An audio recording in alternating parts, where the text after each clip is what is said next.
Hola, ¿cómo están?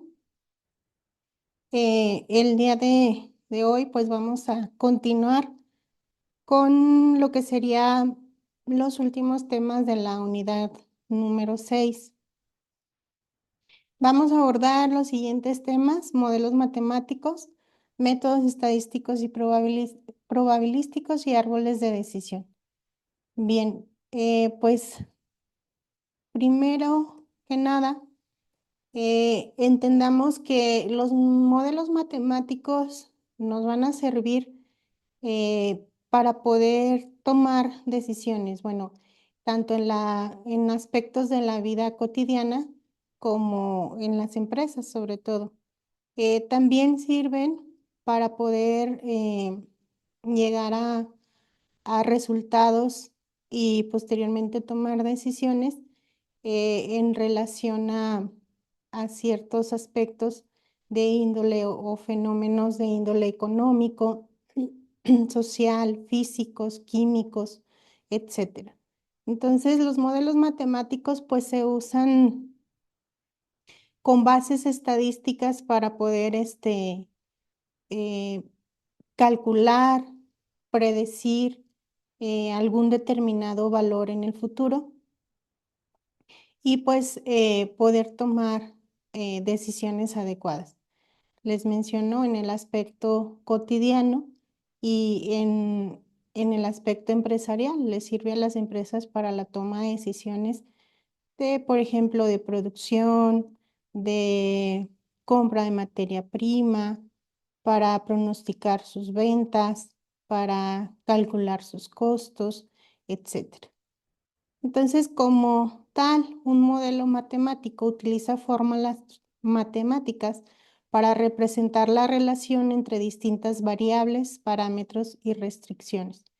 Es decir, en relación a las variables, pues hay variables que pueden afectar a otras. Por ejemplo, si estamos analizando el mercado, pues, ¿qué tanto podría afectar las variaciones del precio en, en la demanda o en la oferta de un producto? O si estamos analizando costos, pues, ¿qué tanto puede llegar a afectar la variable como un costo al costo de producción o a los precios de los productos que pudiese estar elaborando la empresa? Entonces, estos modelos matemáticos pueden ser utilizados para entender fenómenos naturales, económicos, sociales, físicos, etcétera. Dependiendo del objetivo buscado y del diseño del mismo modelo, pues pueden servir para predecir el valor de las variables en el futuro, hacer hipótesis, evaluar los efectos de una determinada política o actividad, entre otros objetivos.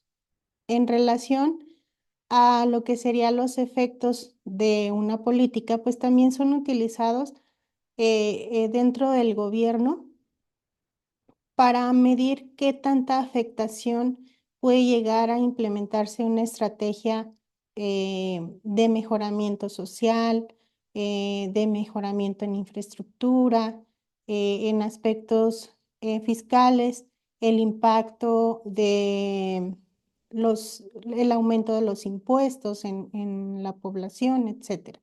Entonces, dado que permite analizar el comportamiento de esas variables, pues también permite hacer hipótesis, ¿verdad? ¿Qué tanto, por ejemplo, puede llegar a afectar este, el aumento de impuestos en la población? Y pues también sirve para proyectar a futuro, para poder pronosticar el comportamiento económico en el futuro. Entonces, los modelos matemáticos pues son aplicables pues en distintos ámbitos, ¿verdad? En distintas áreas o ciencias: física, química, en el aspecto ambiental, en la economía del país, en el aspecto gubernamental, etcétera. Entonces, pues nos van a servir para poder determinar cálculos y para poder tomar decisiones. ¿Qué elementos básicos tiene un modelo matemático? Primero, como mencionábamos hace un momento en relación a las variables. Las variables, pues son conceptos que se buscan entender o analizar, sobre todo con respecto a su relación con otras variables, ¿verdad? Como mencionábamos, cómo puede afectar el precio de un producto a la demanda o a la oferta. O, por ejemplo, cómo puede afectar la alteración de los impuestos al, al ingreso de las personas. O, por ejemplo, cómo puede llegar a afectar los precios de las materias primas al Producto Interno Bruto del país. Entonces, son aspectos o conceptos que de alguna manera su alteración puede llegar a repercutir o, en su defecto, beneficiar a otra variable. ¿Qué parámetros? Bueno, otro de los elementos que son los parámetros, aquí pues son los valores conocidos o controlables del modelo. Algunos parámetros que se puede llegar a identificar pues son valores como por ejemplo la media, la moda, etcétera, y que pues son valores conocidos o datos conocidos y controlables. Otro de los elementos son las restricciones, son determinados límites que nos indican que los resultados del análisis son razonables. Por ejemplo, si una de las variables es el número de hijos de una familia, una restricción natural es que este valor no puede ser negativo. Entonces, cuando se realiza algún estudio, pues aquí se tienen que tener datos concisos y que no, por ejemplo, aquí se menciona pues que no debe de haber un valor negativo, dado que se está analizando pues el número de hijos de cada familia. Relaciones entre las variables. Aquí el modelo pues establece una determinada relación entre las variables, apoyándose pues en teorías económicas, físicas, químicas, entre otras teorías. Entonces, tiene que haber relación entre variables, tiene que haber afectaciones o beneficios entre una variable dependiente e independiente. Representaciones simplificadas. Una de las características esenciales de un modelo matemático, pues es la representación de las relaciones entre las variables estudiadas a través de elementos de las matemáticas como funciones, ecuaciones, fórmulas. Entonces, un modelo matemático pues se va a construir a partir de funciones o ecuaciones y fórmulas con las cuales nos vamos a poder apoyar para poder llegar a un determinado resultado y poder tomar decisiones. ¿Qué tipos de modelos se pueden tener? Tipos de modelos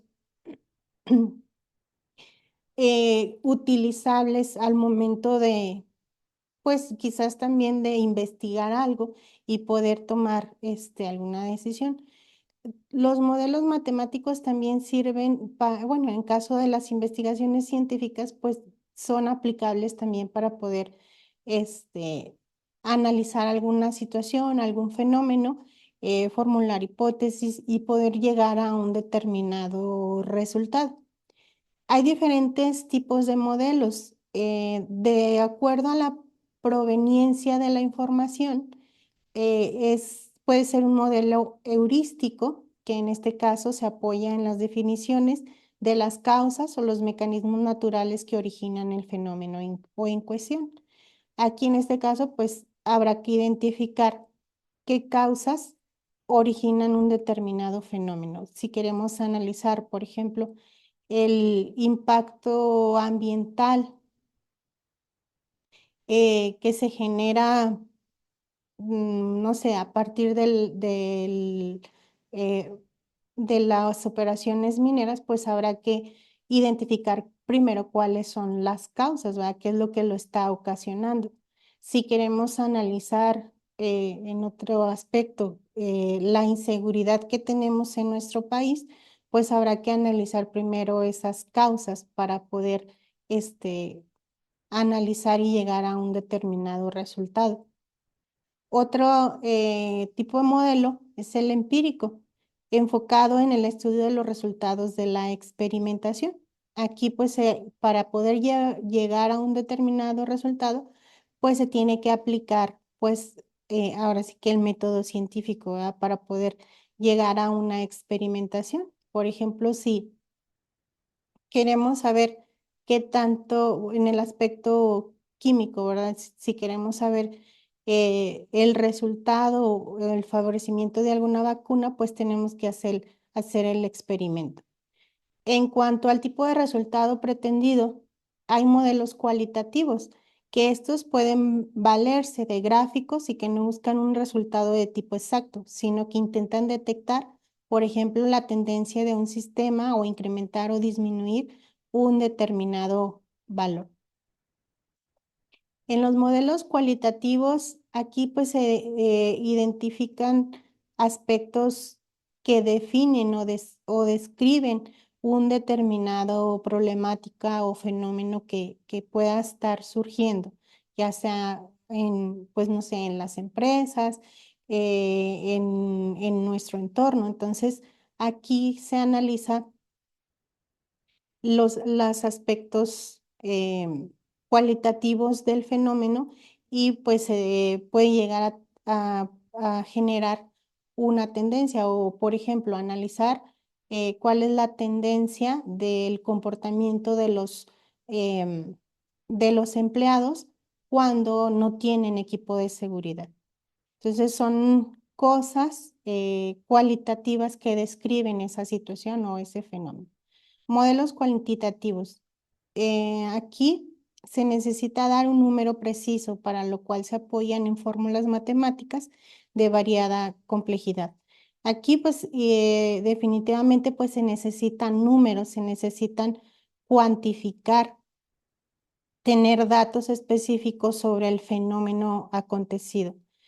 Por ejemplo, si es un desastre natural, pues se tiene que tener un dato específico de la población a la que se afectó, de las casas a las que se afectó.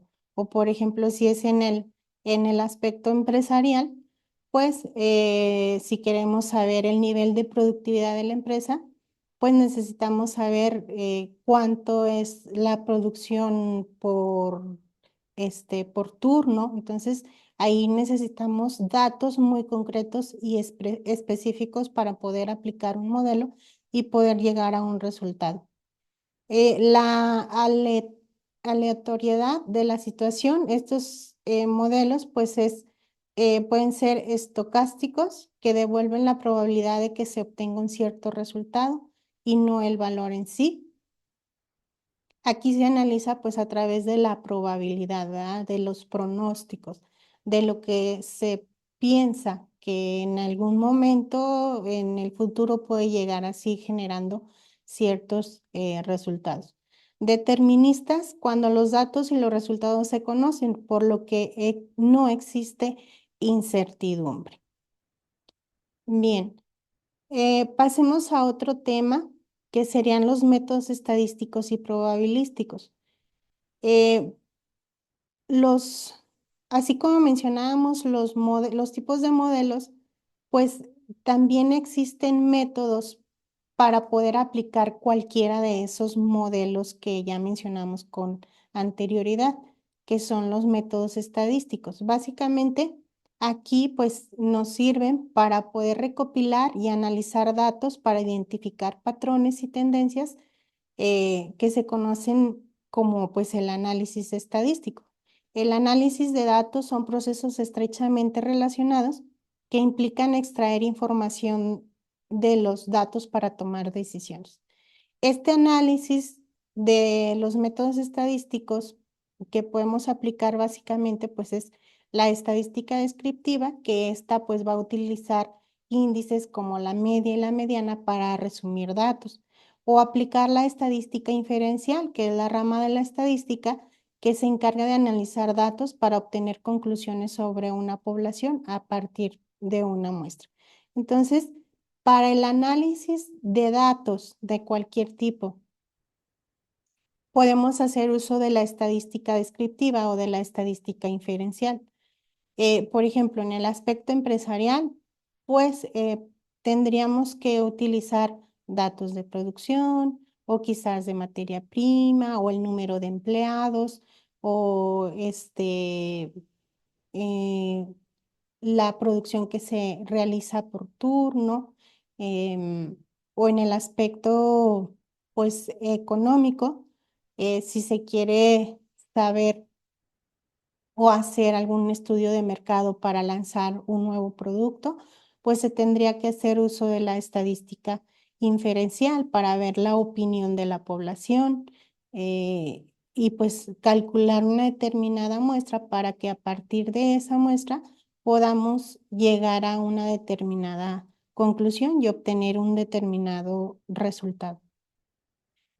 ¿Qué métodos de análisis estadísticos se utilizan en aspectos de investigación y análisis? Eh, pues está la media, algo muy común, espero que hayan en alguno de sus semestres hayan llevado estadística, lo van a recordar un poquito. La media es más conocida como el promedio y es la técnica inicial utilizada para realizar el análisis estadístico. Otro método es la desviación estándar. Mide qué tan ampliamente se distribuyen los datos con respecto a la media. La regresión, que es la desviación estándar y pues se utiliza con frecuencia al analizar la dispersión de los puntos de datos, ya sea que estén agrupados o no. No vamos a utilizar todos estos métodos de análisis estadísticos por el tiempo, pero sí es importante que ustedes pues los conozcan y los recuerden un poquito. Medidas de tendencia central que son básicas para aplicar la estadística descriptiva para generar resultados y realizar un análisis de datos, pues es la media, la mediana y la moda. Aquí, ¿qué es lo que se debe de calcular? Pues las tres, ¿verdad? Las tres medidas de tendencia central básicas que nos van a proporcionar pues determinados resultados a partir de datos específicos. ¿Cómo calcular la media? Pues se suman todos los valores y se divide por la cantidad de datos. Aquí en el ejemplo tenemos datos de 10 más 15 más 20 más 25, pues nada más se divide entre el número de datos que tenemos y obtenemos un promedio de un conjunto de datos. Aquí en la mediana, ¿cómo se calcula? Pues se debe ordenar los datos y seleccionar el valor central. Tenemos que ordenar nuestros datos y deducimos que el valor de los 5 datos que tenemos, la media pues es 10. En el caso de la moda, de todos los datos que tenemos, también tenemos que ordenarlos y se calcula identificando el número de veces que se repite más. Entonces, en este caso, la moda, pues el número que más se repite, pues es 5 de este conjunto de datos.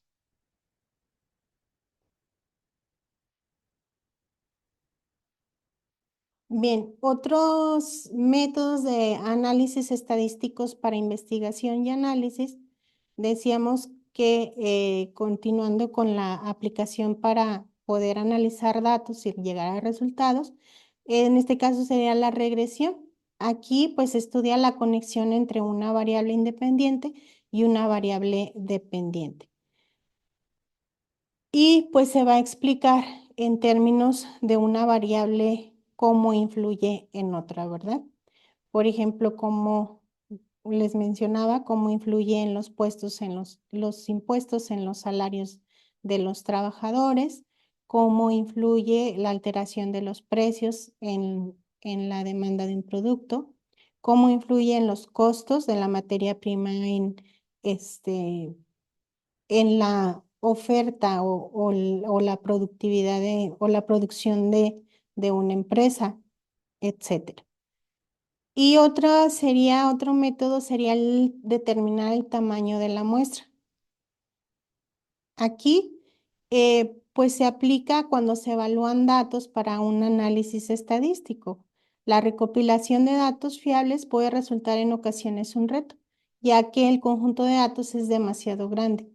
Cuando este es el caso, la mayoría opta por el método conocido como determinación de la muestra, que consiste en examinar una muestra o datos de menor tamaño. Para determinar el tamaño de la muestra, pues hay diferentes alternativas.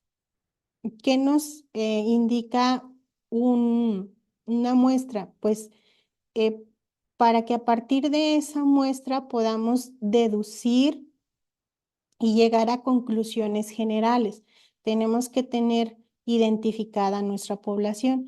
En cualquier investigación que se pueda realizar en cualquier ámbito, ya sea en el económico, en político, etcétera, pues se tiene que identificar mi población o igual cuando se quiera hacer un estudio de mercado, pues se tiene que identificar la población o si se quiere hacer un estudio sobre los empleados de la empresa, pues se tiene que identificar el total de población y obtener una muestra para que a partir de esa muestra podamos llegar y a deducir conclusiones generales con respecto a la población.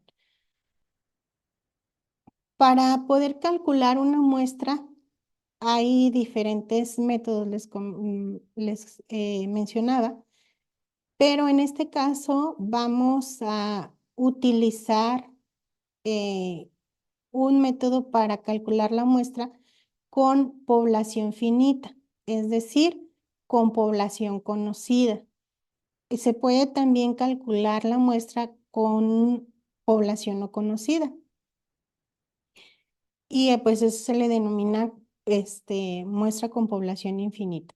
En este caso, pues vamos a calcular la muestra para una población finita. Para ello, tenemos aquí esta fórmula donde tenemos que identificar los elementos de la fórmula. Entonces, n representa el tamaño de muestra que queremos calcular. N mayúscula representa el tamaño de la población donde vamos a realizar nuestro estudio. Z representa el coeficiente de confianza para un nivel de confianza determinado, es decir, para poder determinar qué tan confiable puede llegar a realizar o a realizarse ese estudio. P minúscula, probabilidad de éxito de que el resultado que nos dé la muestra pues pueda ser aplicable o para poder llegar a una conclusión general con respecto al tamaño de la población. Y Q, probabilidad de fracaso o el error máximo admisible que podamos llegar a tener al momento de realizar el estudio y aplicar este método. Bien, con datos de una población finita, tenemos las siguientes variables cuantificadas. Como dato, tenemos que se tiene una población de 32,084 personas.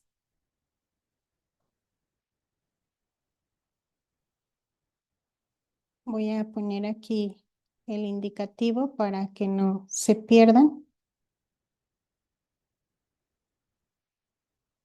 Tenemos un dato de 32.084 personas que representarían nuestra población, un coeficiente que representa Z de 1.645 para un nivel de confianza del 90%, que nuestro estudio y nuestro resultado tenga un nivel de confianza del 90%. La probabilidad de éxito pues es el del 0.50%. La probabilidad de fracaso será de 0.50 y el error máximo que podamos llegar a tener al momento de realizar la aplicación de la muestra sería del 5%. Entonces tenemos que, de acuerdo a la fórmula, pues Z representa 32.084, que es nuestra población, que representa la N. Esto por el coeficiente de confianza que representa Z, que sería 1.645. Esto lo tenemos que elevar al cuadrado por lo que sería lo que representa P. P me representa 0.50 y multiplicado por 0.5, que también me representa lo que es la probabilidad de fracaso, que sería 0.50. Todo esto pues lo vamos a dividir entre lo que sería D, que es el error máximo admisible que representa el 5%. Aquí lo tenemos que, no lo tenemos que poner como 5%, sino como decimal. Por lo tanto, también aquí tenemos que, como nos lo marca la fórmula, elevarlo al cuadrado. Entonces, esto sería por lo que me representa el tamaño de la muestra, que serían 32.084, menos 1, porque así me lo marca la fórmula, ¿verdad? La población menos 1. Cerramos paréntesis, más lo que sería el coeficiente de confianza, que sería 1.645 por 2, que es esta parte de la fórmula, por P, que sería la probabilidad de fracaso, por lo que es el error perdón, por la probabilidad de fracaso, que sería 0.50. Aquí hay me regreso. Según la fórmula, representa P, que sería 0.50, que es la probabilidad de éxito, y lo multiplicaría por la probabilidad de fracaso, que sería también 0.50. Entonces, haciendo ese cálculo, no sé, pues en nuestra calculadora o en Excel o a mano, pues entonces me daría una muestra total de 268. Esto significa que, por ejemplo, si estamos haciendo un estudio para ver si es un estudio de mercado, si estamos haciendo este estudio para ver qué tan probable es la venta de un determinado producto, pues significa que por lo menos a 268 personas debemos preguntarles nuestra encuesta o nuestro cuestionario que podamos llegar a formular. Del total de la población, que serían 32.084 personas, por lo menos debemos hacer esta aplicación de encuesta que nos muestra la muestra. En el caso de si es un estudio de mercado, bueno, por ejemplo, si es este otro tipo de estudio, pues nuestra muestra, nuestro estudio debe estar enfocado a lo que sería lo que nos indica nuestra muestra, que son 268 personas.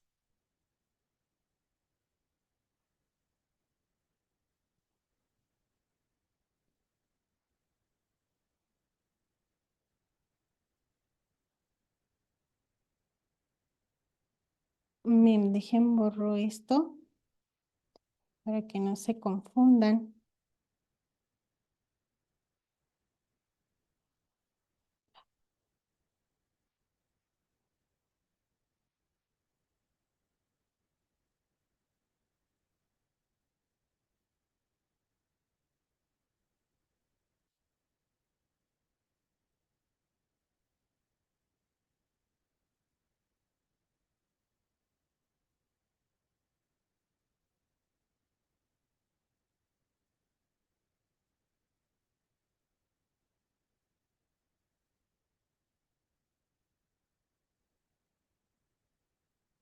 Bien, vamos a pasar a otro método para cuando necesitamos pronosticar algo, para saber cuál va a ser la tendencia de un determinado, de una determinada variable o de algo que queremos saber. Aquí con este método estaríamos aplicando lo que es la estadística inferencial y estaríamos aplicando el método móvil para el cálculo de pronósticos. Esta técnica se utiliza cuando se quiere dar más importancia a conjuntos de datos más recientes para obtener el pronóstico.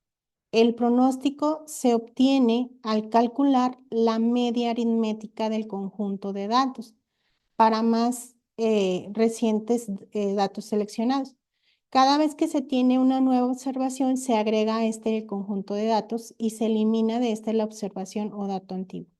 Este modelo no maneja muy bien los datos con estacionalidad o con tendencia, pero sí es mejor que la técnica del promedio simple. Entonces, este método nos va a servir para poder calcular un pronóstico, para proyectar datos a futuro. Y pues se utiliza bueno, hace uso de lo que sería la media o el promedio. Bien, para el cálculo del pronóstico, tenemos la siguiente fórmula, que según los elementos de la fórmula, PMT, pues es el promedio móvil en el periodo T, PT más 1 es el valor pronosticado para el siguiente periodo, XT es el valor real observado en el periodo T y N es el número de datos utilizados para el cálculo de la media aritmética. Bien, vamos a ver un ejemplo aplicando el modelo del promedio móvil.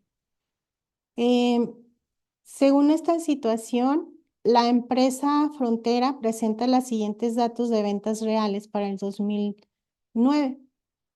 Aquí pues se desea tener un pronóstico utilizando este método del promedio móvil y pues se necesita utilizar un periodo de 3 meses, es decir, eh, calcular el pronóstico a 3 meses.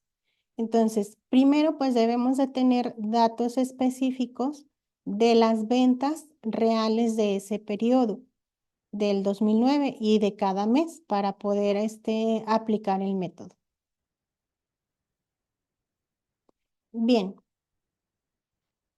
aquí pues tenemos los datos, los meses, los datos de ventas que se tuvieron para enero, para febrero.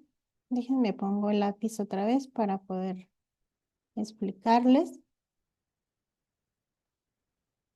Los datos de febrero, que bueno, las ventas ascienden a 90, en marzo a 85, en abril a 70, en mayo a 80, a junio 105 y así pues sucesivamente. Esas son las ventas que se tienen para esos meses. Entonces, bueno, para hacer las operaciones como están aquí, vamos a hacer algunas para que vean cómo se realiza. Para el mes de abril, bueno, nos se menciona que hay que pronosticar las ventas al siguiente año, pero para un periodo de 3 meses. Entonces, enero, febrero y marzo, pues son los 3 meses. Entonces, habrá que calcular el pronóstico para abril. Entonces, aquí tenemos que serían 80 más 90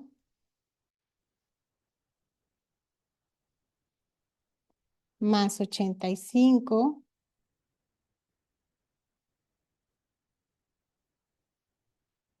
entre 3. Esto me daría un total de 85. Tomamos las ventas anteriores o de los 3 meses anteriores, de enero, febrero y marzo, ¿sí? Y el pronóstico pues me daría un total de ventas de 85. Para calcular el pronóstico para mayo, aquí tendríamos que tener, bueno, que tener el dato siguiente para que me dé los 3 periodos.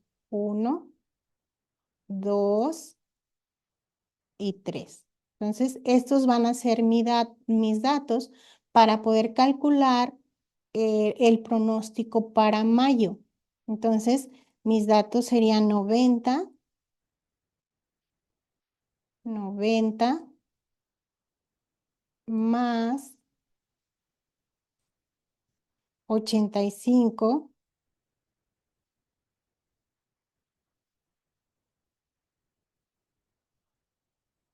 más 70 entre 3. Acuérdense que el periodo es a 3 o que estamos calculando el pronóstico a 3 meses. Entonces, el pronóstico para mayo sería de 82. Ahora, para el pronóstico de junio, igual, vamos a tomar los últimos 3 datos anteriores. Y aquí pues vamos a recorrernos, ¿verdad? También este sería mi dato 1, 2 y 3, que serían 85 más 70 más 80. Entonces 85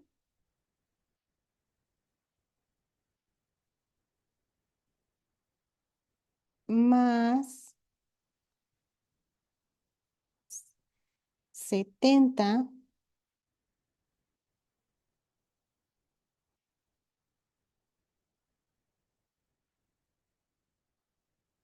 más 80 entre 3. Esto es igual a 78. Ese sería el pronóstico para junio. Igual para julio, nos vamos a recorrer un dato igual. Entonces aquí mi dato 1 sería 70, el dato 2 sería 80 y el dato 3 serían 105. Entonces, tendríamos que serían 70 más 80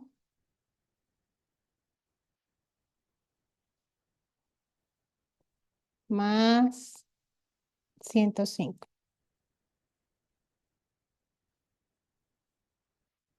Sumamos y dividimos entre 3. Y esto pues sería igual a 85. Esas serían las ventas para julio o el pronóstico que se tendría. Entonces, pues así es como se puede llegar a estimar un pronóstico con este método. Si, por ejemplo, queremos estimar un pronóstico a 4 meses, pues entonces se dividiría entre 3, entre 4, porque serían los 4 periodos. Si queremos pronosticar un comportamiento de ventas a un periodo de 6, pues entonces se dividiría entre 6 y tendríamos 6 datos y no 3, como en este caso.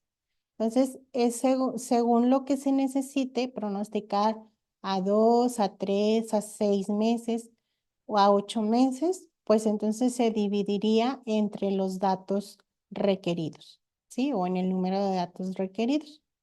Bueno, pasamos al siguiente tema. Dejen borro esto.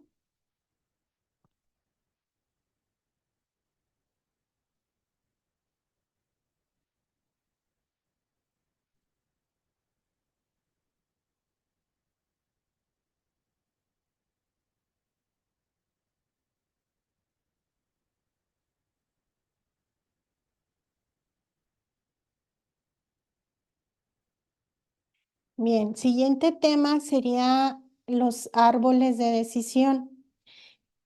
Todos los métodos, modelos que hemos estado viendo, aunque faltan muchos, son finalmente para la toma de decisiones, poder determinar cuál es la mejor, pues, alternativa o cuál es la mejor decisión.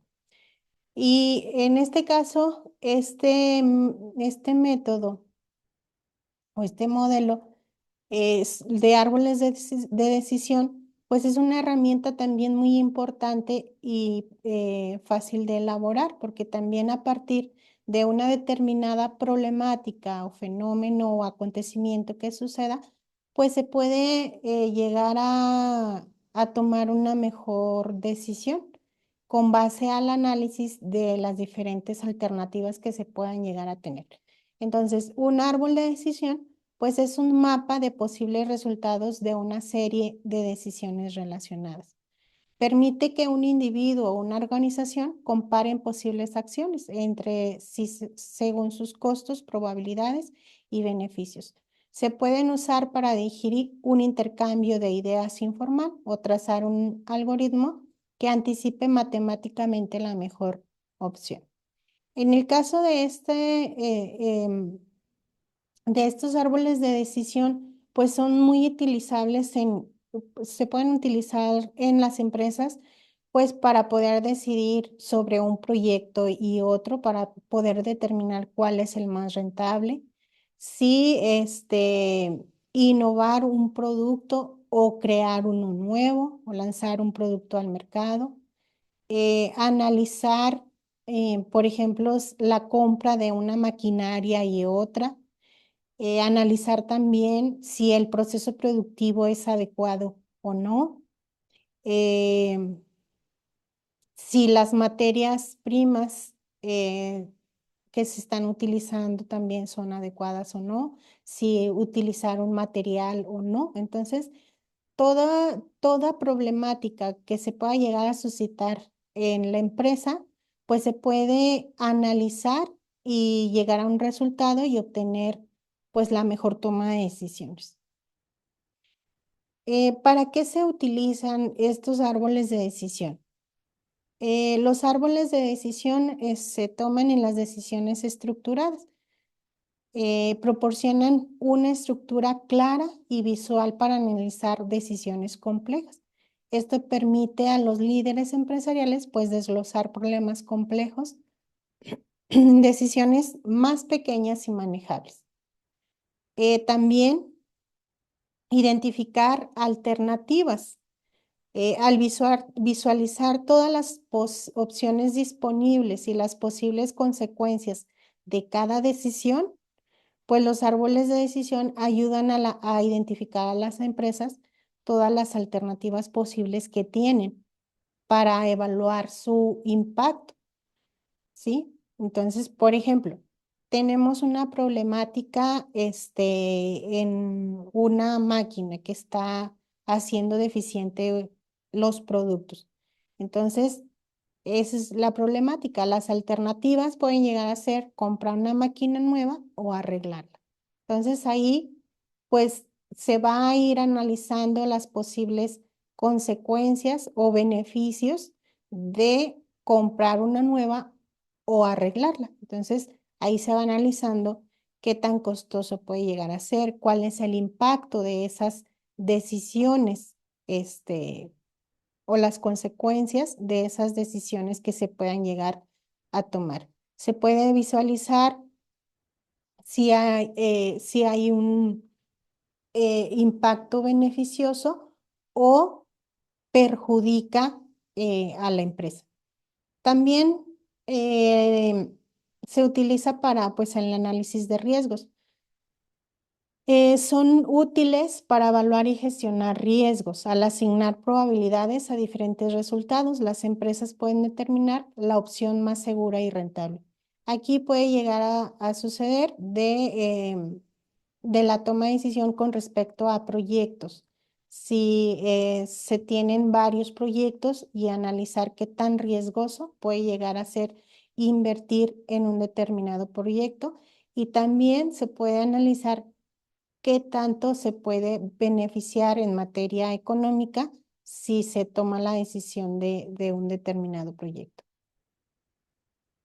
Optimización de recursos. Al analizar diferentes cursos de acción, las empresas pueden optimizar el uso de sus recursos, como el tiempo, dinero y personal, para alcanzar sus objetivos de manera eficiente. Entonces, cuando se tiene problemática también en relación a recursos, como por ejemplo les mencionaba lo de la maquinaria, pues también se tiene alternativas de opciones que les pueden llegar a tomar una mejor decisión. Otro aspecto sería automatización de decisiones. En el ámbito de la inteligencia artificial y la automatización, los árboles de decisión se utilizan para desarrollar sistemas que tomen decisiones automáticamente en base a reglas predefinidas. Los árboles de decisión, pues con las tecnologías que hoy en día tenemos, se pueden generar algoritmos donde pues solamente se van incursionando eh, los datos concretos o las situaciones y nos van generando un árbol de decisiones con datos ya muy específicos a través de el uso de la automatización y tecnologías. Bien, un árbol de decisión por lo general comienza con un único nodo y luego se ramifican resultados posibles. Cada uno de esos resultados crea nodos adicionales que se ramifican en otras posibilidades. Esto le da una forma similar pues a la de un árbol. Aquí tenemos un esquema de un árbol de decisión donde pues el nodo de decisión representa la situación o la problemática. Luego, el nodo de probabilidad, las posibles alternativas que tenemos para poder solucionar esa problemática. Luego, pues, pueden ser alternativas o consecuencias de esas decisiones. Entonces, también se pueden, una vez que se identifican con ramificaciones, pues se tiene lo que sería el nodo terminal, o sea, cuál es la consecuencia de tomar una decisión o una alternativa. Los árboles de decisión tienen tres tipos de nodos. El nodo de probabilidad, que está representado con un círculo que muestra las probabilidades de los resultados. Y pues muestra también resultados inciertos. Los nodos de decisión, que está representado con un cuadrado que muestra una decisión que se tomará, ¿sí? E indica decisiones. Por ejemplo, lo que les mencionaba. Se descompuso una máquina, entonces las dos decisiones que que tenemos, pues es arreglarla o comprar otra. Entonces ahí las ramificaciones o alternativas nos van a dar ciertas posibles resultados o consecuencias o beneficios que también pues están representados por los nodos terminales, que estos van a mostrar el resultado definitivo de la ruta de decisión, que serían las ramificaciones. ¿Sí? Bueno, em, los árboles de decisión, pues son muy utilizados, sobre todo dentro de las empresas, para evaluar cualquier problemática y pues tomar la mejor decisión con base a resultados este, específicos en cuanto a costos, en cuanto a en los proyectos, ¿verdad? ¿Cuánto me va a generar de ganancia? ¿Cuánto voy a perder? En cuanto a la materia prima, ¿verdad? ¿Cuáles serían los costos? Etcétera. Entonces, nos sirven o son de mucha utilidad para poder solucionar problemáticas, tener opciones o alternativas de solución y que esas soluciones pues me generen alternativas que me van a ir guiando para poder yo seleccionar este, la mejor alternativa o la mejor decisión. Entonces, bueno, pues eh, esto sería todo de mi parte. Cualquier duda, como ya saben, cualquier duda que tengan, pues pueden mandarme un mensaje y pues ya por ahí también estarán disponibles los recursos y las actividades a realizar esta semana. Que estén muy bien. eh, Me despido y pues les deseo todo el éxito posible en esta materia y en las siguientes para que logren terminar su carrera finalmente. Nos vemos, que estén bien.